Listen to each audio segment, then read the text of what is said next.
I'd like to acknowledge Australia's First Nation people as the traditional custodians of the land, and for this episode in particular, the Wurundjeri people. I pay my respects to their elders, past, present and emerging. Harvest is obviously that busy time of year, but that's the best time of year. It's got such an energy about it. And, you know, it's bright really early, so you're up and you're into it, and it's a nice way to live. It's a really nice way to live. This is Over a Glass. I'm Shanteh Wale. Nadja Wallington was born into a family of wine. You could say it's in her bloodline. Today she represents the next generation of talented young winemakers. Alongside her husband Steve, they run Chalou Wines in the region of Orange, New South Wales. Hi Nadja, thanks for joining me. Hey Shanteh, thanks for having me on. Such a pleasure. I've been trying to get you on for a little bit, so thank you so much for making the time. I know that you're incredibly busy, but tell us a little bit. You grew up in a winemaking family. What was your childhood like around the winery?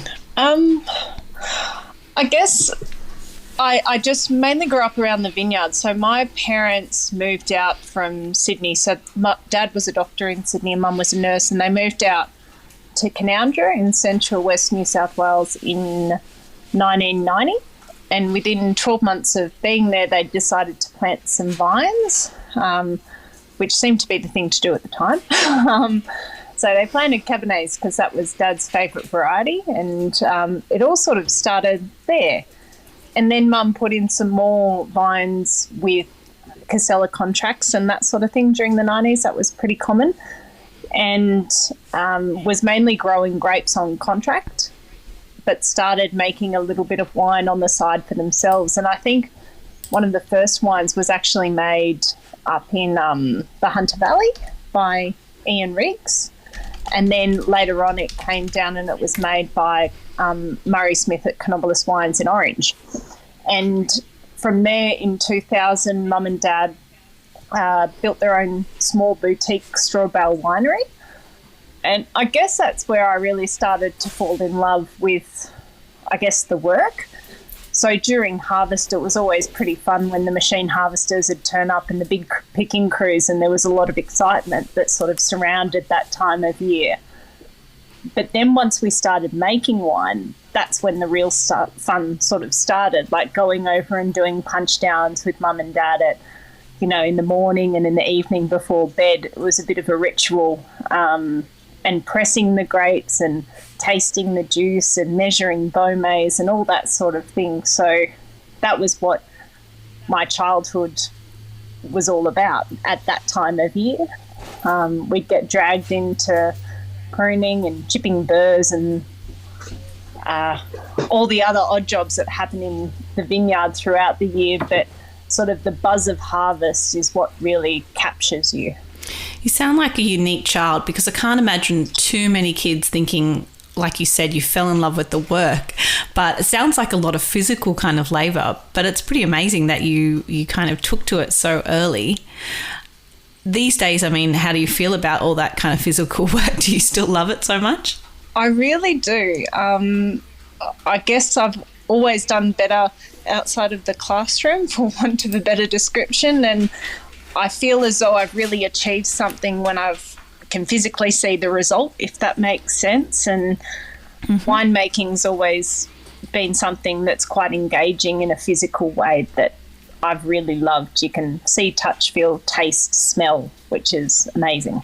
Yeah, I completely understand that. As somebody else who didn't particularly love having my head in a book and being in the classroom as well, I can understand that. So you decided you wanted to be a winemaker from an early age, and you went and studied at Charles Sturt University.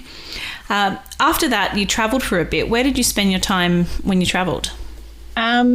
Straight out of uni, I actually went and did a harvest first at De Bortley's down in the Yarra Valley before going off to California and working in Russian River for Mary Edwards, where I was for probably about 9 months.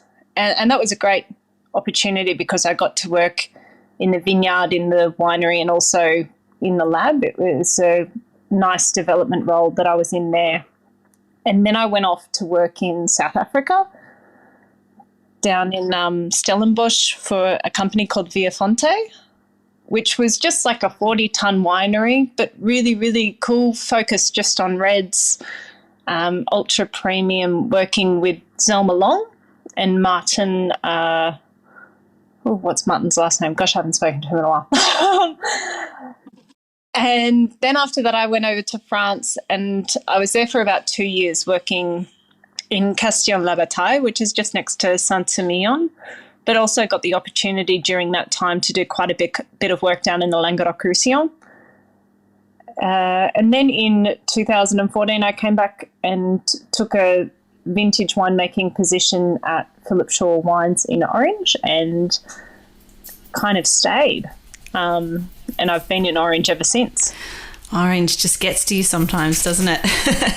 I'll get to more about what you kind of jumped or what you did while you were in Orange and from there on. But can you tell me, it's the 3 different places that you were, California, South Africa and France. I mean, the fact that you were involved in wine in all 3 places, did each of those places teach you something different about wine, or was it more the culture that was quite different, or how did you sum up what you took away from those places? I guess in a lot of ways I was at different stages of my career when I was at each of those places. You grow a lot through each experience and working with different winemakers. I've been fortunate to have really wonderful people who I've worked with who have been generous with their knowledge and been quite engaged in teaching me when I've worked for them. And so each place really offered a new opportunity to learn from their experiences and build on my own. So they were all quite different in that respect. Yeah, I suppose you, like you said, you grow a lot when you travel, and it's also a pretty formative time, isn't it, when you're out of college and you're seeing the greater world? Oh, absolutely. And the immersion in cultures that you were able to have through working and traveling was just amazing. And, South Africa was a country that I'd never considered traveling to at all, but Mary Edwards had a good contact with Zelma Long, and that's how I sort of ended up there. And my position in France, that was very opportunistic in that I actually went over to France and just did woofing because I didn't have any real contacts in any wineries in France. So I figured if I just got over there, then I'd surely be able to get a job, which I did. But I was woofing on, an organic farm for a month before I landed the job with Le Cherquet, and just having that immersion in culture was phenomenal. You said you were doing what before you started in France in the winery? So it's WOOFing. It's the World Organisation of Organic Farmers. Oh, and okay. It's actually something that my mum did here in Canowindra. So she, on her property, she's organic certified, and you're able to sort of be a part of this exchange program where people come and work on your property in the exchange for board and keep, and it's an exchange of culture and experience, and it's a really wonderful thing to partake in. And I thoroughly enjoyed my time in France working with this family, and they essentially became my adopted family in France whilst I lived there as well, and they've since come and visit me over here. So it was a wonderful thing to have been able to have the time to do. Yeah, I'm just looking up the website now. That's actually, I remember, back in high school days when people went on exchange and there were programs, but I didn't know about this one. That's fantastic. And it's great to hear that there are opportunities out there where, like you said, whether you have a certain skill set you want to achieve or not, but that's your kind of gateway. That's awesome. Yeah. So then you decided to come back to Orange. Why Orange of all places, and why not back home or to a big city? How come you chose Orange? Well, I guess Orange was the closest region to home. So Mum's wine business is just a very small boutique business and probably not big enough to really engage me at that point. And so Orange was a way of checking in on Mum. I guess my youngest sister had just left home, and so I wanted to be a little bit closer to her, and doing a harvest in Orange would buy me a bit of time around here, and then I just thought that I'd skip off to the next Northern Hemisphere vintage was sort of my plan. But when I got back to Orange, I was a bit surprised, I guess, to the opportunity that existed here. I'd actually gone to high school in Orange and thought I was pretty familiar with what was going on. But when I came back in 2014, there was a lot more energy than I remembered the region having, and it was really starting to pick up. And the change that I've seen in the last 8 years has just been really, really exciting. There's a lot more brands. There's a lot more professionalism in the industry and young talent as well, which is really exciting. Definitely. It is such a, I used to say emerging and not anymore. I think it's just such a vibrant region for a lot of different industries. I love that Orange maintains its kind of, I suppose you'd say, its kind of roots to being that regional hospitality. There's still those, cute little bakeries and everything that I love out there, but in terms of on offer, the restaurants and dining scene and wineries and cellar doors, they're amazing. What makes Orange a unique region for viticulture? So Orange is quite diverse. The region itself is actually defined by elevation, not just its boundary. So to be classified as an orange region, you have to have a vineyard over a 600 metre elevation. So our cool climate is really defined by our elevation. But within that elevation, you've got vineyards at 600 metres and vineyards that are over 1,000 metres. So there's quite a diversity just in that, as you can imagine. Where sort of at lower elevations you may see very strong Shiraz and Chardonnay, and then at the higher elevations you're seeing very strong Riesling and Pinot Noir, as well as sparkling wines. So I really like the diversity that we're able to have here in Orange. And then sort of with Mount Canobolas, there's, very old volcanic soils and Ordovician bands that run through the region, giving, again, great diversity of sites. Yeah, I think for a lot of people that haven't travelled out to that area, they see that it's kind of regional and that there's kind of apple orchards out there, and they don't think of that extinct volcano of Mount Canobolas and don't realise just how cool it can be. So they're quite surprised by how cool the climate is and the varieties that are grown there. You mentioned earlier that you worked for Philip Shaw for 7 years. What was your experience of working for Philip, and what did you, I'm sure you learnt a huge amount in quite a long time there. Well, Philip had taken a bit of a back step when I arrived to the company, and I was working more closely with his son Daniel. So Daniel has taken on the winemaking, and he's been there since 2012, and prior to that he's worked extensively overseas in America and New Zealand, and he's a very talented winemaker, and I learned a lot off Daniel. And Philip was also involved in the business and would come in for tastings, but wasn't really involved in that day-to-day winemaking. That was really more with Daniel. So I had the opportunity to work with him, which was really quite wonderful.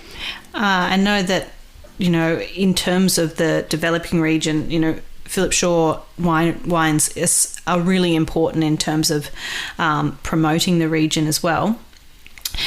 Your husband Steve ended up making wines for your family, Wallington Wines, out in Canowindra. Why the decision for him to make wines at Wallington Wines and not yourself? Oh, sometimes it's easier for somebody who's not family to work with family. Yeah, he's probably braver than me working with my mum, to be honest. I love her. And it was where we were both at that point. I was really enjoying the position and the winemaking that I was doing at Philip Shaw, whereas Steve, I guess, was looking to branch out a little bit more at that time. So that was in 2017.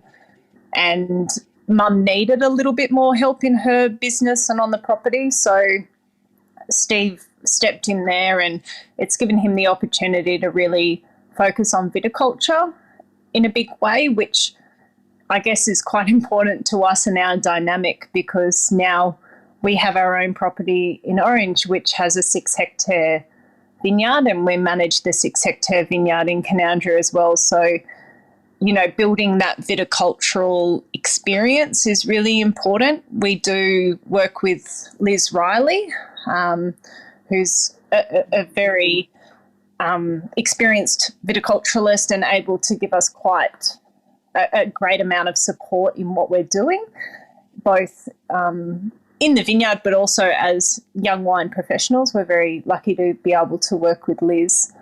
But the opportunity that Steve had in 2017 really was quite important to getting us to where we are today.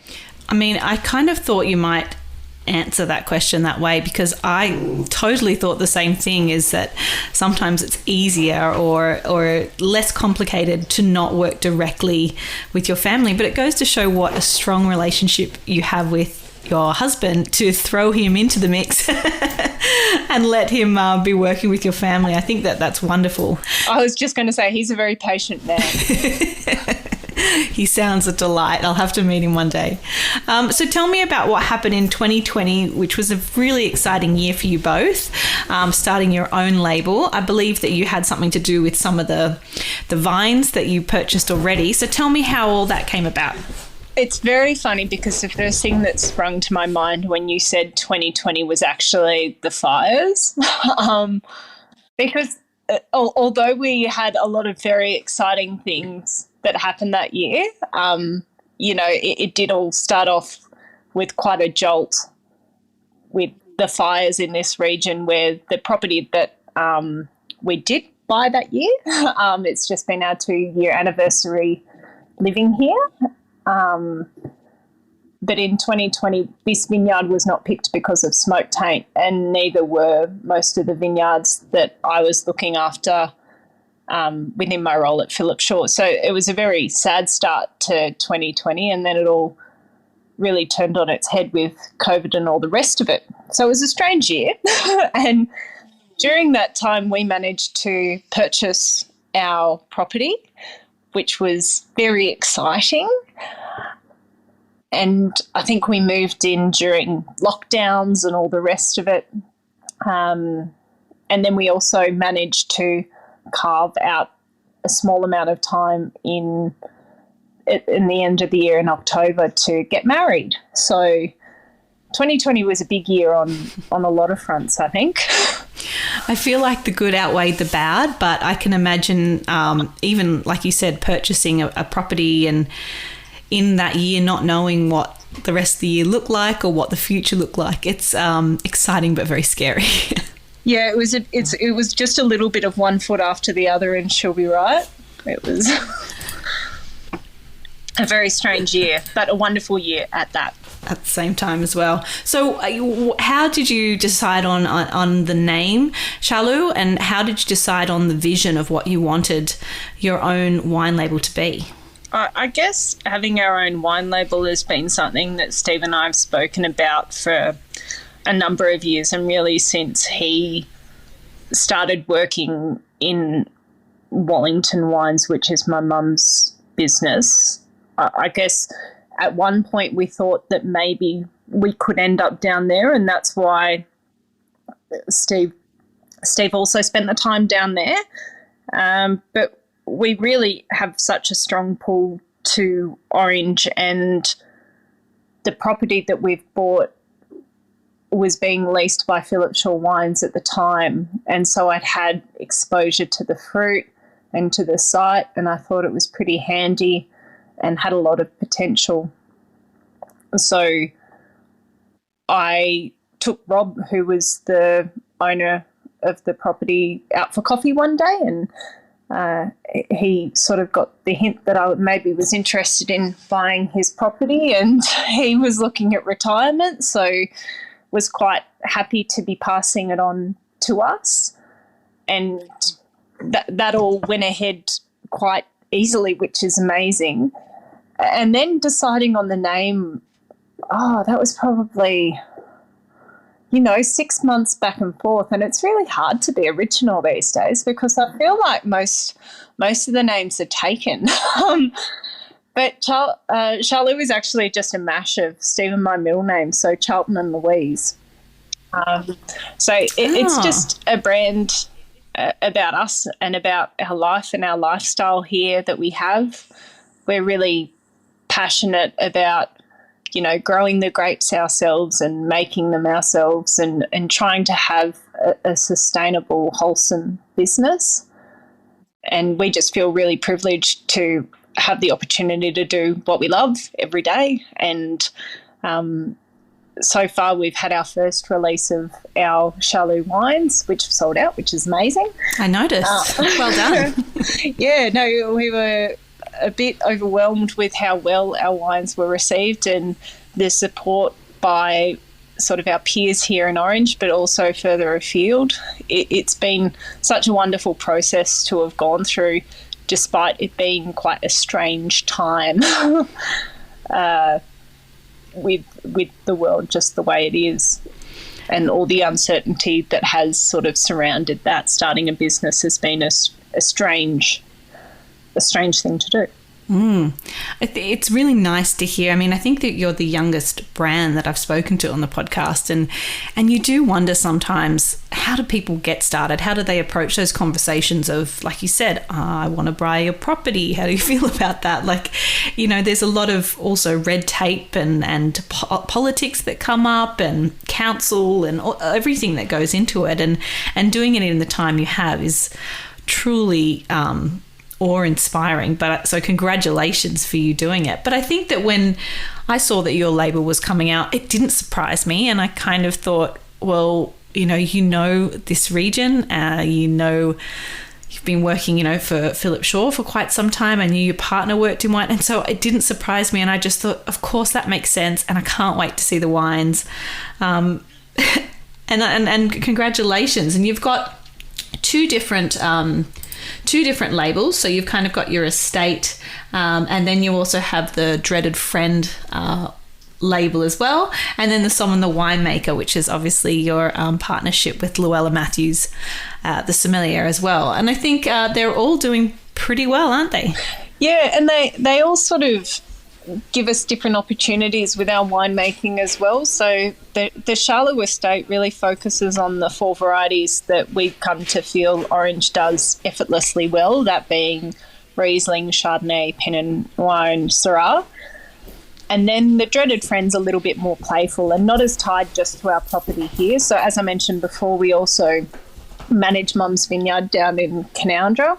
So we do take some Grenache and Cabernet Franc from the vineyard down there to go into that range. And then with the Sommelier the Winemaker, that's a really fun collaboration to do with Lou, because I guess sommeliers approach wine from a different standpoint.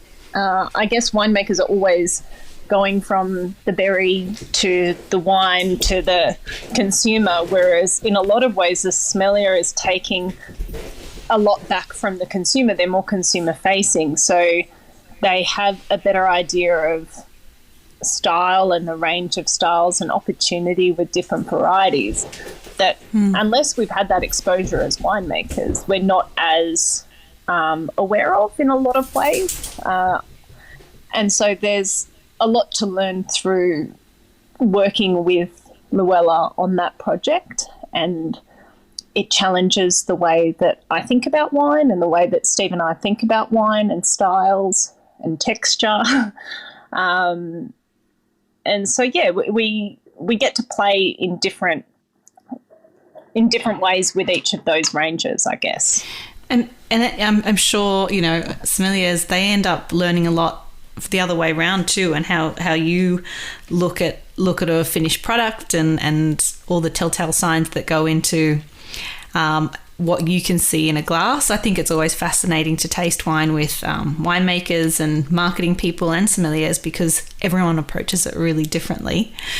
But you have a nice little farm there on your property as well. Talk to me a little bit about the importance of the animals that you have and the lifestyle, and then how do you channel that into telling people a little bit about the special place that you have?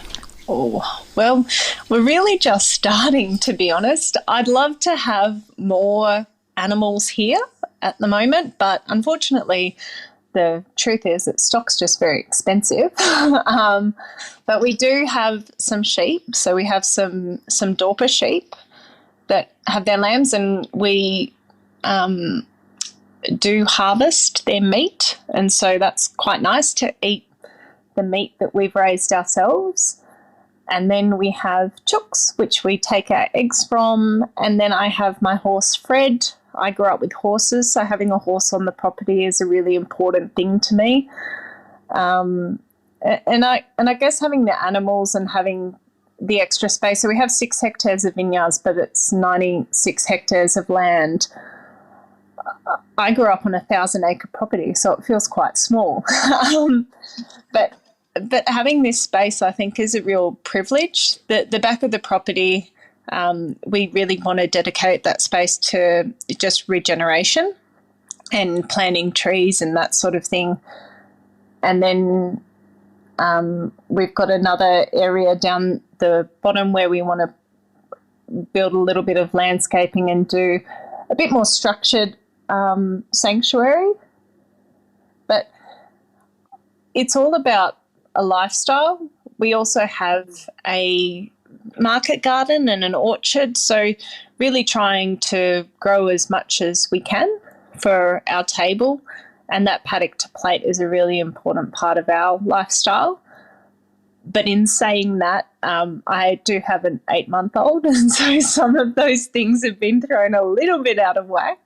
I have slightly less time than I thought I would have, but it's really important to both Steve and I. We grew up on the land, and having the opportunity to have our children grow up on the land is something that I think is a real privilege. Yeah, I totally agree with you. I think as city people, when we look at, even your website, when you see that you have peaches and, that you've got your mob of sheep and your dog, and we just think, oh, it's so romantic. But in reality, it's really quite a lot of work, isn't it? And like you said, plus having to do, vintage and tend to your vines, and then an 8-month-old. Yeah, you must be time poor occasionally. It is a mad thing, and it's not for everyone to have your own land, and because all of it is work. You can't just have animals and not look after them. You can't just have a veggie patch and not tend to it. You can't have an orchard and not prune your trees.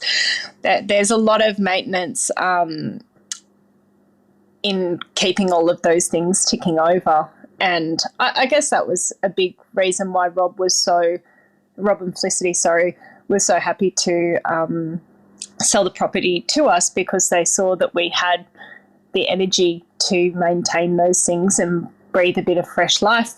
They wanted to go and travel the world, which I think is a pretty good idea as well. And they still come down and they're able to enjoy the property whenever they like it, but they don't have to do the hard slog with it every day. And, you're up at the crack of dawn and you're outside until the sun goes down. But we love that. That's what we grew up with, and we really enjoy this lifestyle. Both of our parents sort of said to us when we were saying we're buying a property, they were, oh, are you sure? Are you sure that's what you really want to do? Because they're aware of the challenges that it has. But I think that we know those challenges, and, the lifestyle that we're able to have here outweighs, any of the hardship. I bet it feels pretty good, like you said, being up the crack of dawn and working till. I bet it feels pretty good when you fall into bed and know that you've earned every single day. It really does. And, harvest is obviously that busy time of year, and growing, and, that harvest is extended with the growing season when you're in the vineyard as well. But that's the best time of year. It's got such an energy about it. And, it's bright really early, so you're up and you're into it, and it's a nice way to live. It's a really nice way to live. And you've got your dog who's a black lab, is he? Yeah, Barnacle. Barnacle. That's such a unique name. How come Barnacle? Oh, you'd have to talk to Steve a little bit more about that. He gets to name animals. I get to name children. Fair. No, it's all a collaboration. But, Barnacle, I think we were going through a pirate phase then. It was around the time that Steve had his 30th birthday party, and that was pirate themed, and it all he sort of sticks to you like glue, I think or sticks to you like a barnacle. So that's where that comes from. But it is unique, and he's unique. He looks gorgeous, and there's nothing like having a little friend to follow you around and keep you company. So, I want to find out a little bit about your palate. So if you could drink only 3 alcoholic beverages for the rest of your life, what would they be and why?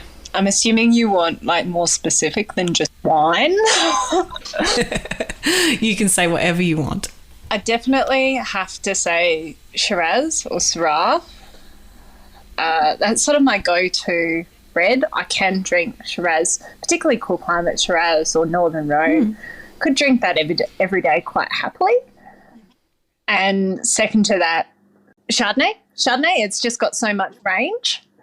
And then beer. Got to have a beer to make wine. And it was one of those, it was the one thing that I was quite surprised I missed when I was pregnant. I actually found myself drinking quite a lot of Heaps Normal, which is the no alcohol beers, when I was pregnant, because I was just craving them. So it has to be on the list because I barely lasted 9 months. My goodness, I feel you. I actually said that the same words came out of my mouth the other day. I said, because I still get to taste wine and review wine, you smell it and you're like, but it's the drinking of the beer, just a cold beer at the end of the day, that I really miss. And I've been drinking Heaps Normal as well, because it's got all the flavour and it really does hit the spot. So they do very well, and I was surprised. I thought that beer would be fine over 9 months, but it's exactly that. You're still getting to taste the wines and get that pleasure from that. But